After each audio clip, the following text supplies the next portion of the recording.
यादव हत्याकांड में हो गया सबसे बड़ा उलटफेर। अब होगी बाबा मुख्यमंत्री की जमकर फजीहत। अब के पहले एक फर्जी एनकाउंटर की खुल गई पोल। बाबा को लगा 440 वोल्ट का झटका।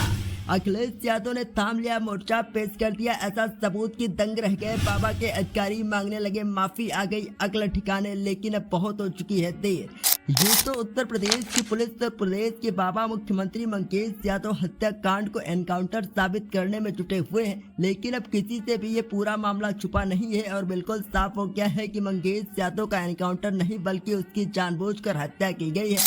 ऐसे में समाजवादी पार्टी के राष्ट्रीय अध्यक्ष अखिलेश यादव अब मैदान में उतर चुके हैं, क्योंकि अब वाकई में पानी स्तर के ऊपर हो चुका है। आखिरकार कोई सरकार किसी जाति विशेष के खिलाफ ऐसे कदम कैसे उठा सकती है।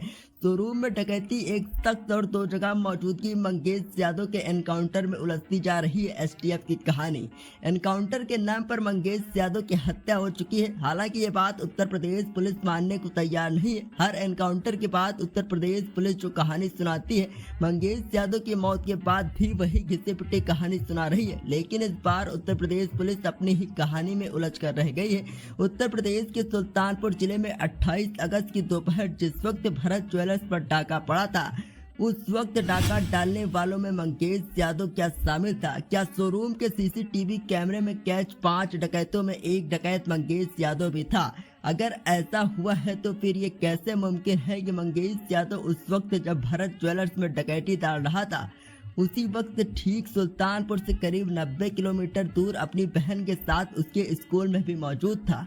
और सबसे बड़ा सवाल यह है कि अपने 3 साथियों के एनकाउंटर की खबर मिलने के बाद भी मंगेश यादव अपने घर में आराम से कैसे सो रहा था। यही वजह है कि यह मामला एनकाउंटर और मर्डर के बीच में आकर खड़ा हो गया है। और अब आपको बताते हैं कि आखिरकार उत्तर प्रदेश पुलिस मंगेश यादव की हत्या करने के बाद कौन सी घिसी पिटी कहानी सुना रही है। जौनपुर के अगरौरा गांव में ट्रक ड्राइवर राकेश यादव का घर है। इस घर में 4 लोग रहा करते थे। राकेश यादव, उसकी पत्नी, 10वीं में पढ़ने वाली बेटी प्रिंसी और बेटा मंगेश यादव।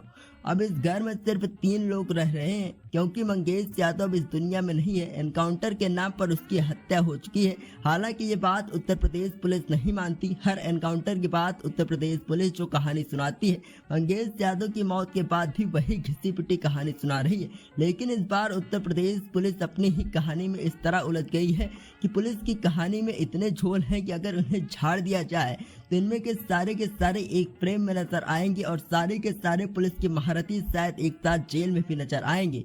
तो चलिए पुलिस की कहानी के जरिए इस पूरी कहानी का सच जान लेते हैं।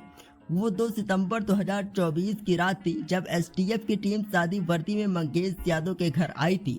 घर वालों के मुताबिक तब मंगेश यादव घर पे ही सो रहा था। इतना ही नहीं, बीते कई दिनों से वो लगातार घर पर ही था। अब यहाँ पर सवाल ये है कि अगर मंगेश यादव भरत ज्वेलर्स के यहाँ लूटपाट में शामिल था, 1 सितंबर को उसके 3 साथियों का एनकाउंटर हो चुका है, 4 सितंबर को उसका सरगना विपिन खुद सरेंडर कर एनकाउंटर के डर से जेल चला जाता है, तो फिर मंगेश यादव क्या घर पर बैठकर एसटीएफ के आने का इंतजार कर रहा था? कायदे से तो लूट के माल के साथ यूपी ही छोड़ देना चाहिए था। एफआईआर के मुताबिक उसे 5 सितंबर को देर रात मुखबिर से खबर मिली थी कि भरत ज्वेलर्स के यहाँ लूटपाट में शामिल 2 आरोपी लूट का माल बेचने के लिए एक खास रास्ते से गुजरेंगे। अब ये बात को गले से कैसे उतारें कि रात 3 बजे लूट का माल लेकर कोई चोर का लुटेरा किस बाजार या किस सुनार के पास उसे बेचने जाता है। लेकिन एसटीएफ की कहानी में यही था। इसके बाद कहानी के हिसाब से मंगेश यादव को रुकने के लिए कहा जाता है, लेकिन मंगेश यादव रुकता नहीं है और पुलिस के ऊपर गोली चला देता है, जिसके बदले में पुलिस भी जवाबी कार्यवाही कर देती है, जिसमें गोली खाकर मंगेश यादव की मौत हो जाती है। और हाँ, एसटीएफ के ज्यादातर मामलों में कि 3 तरफ से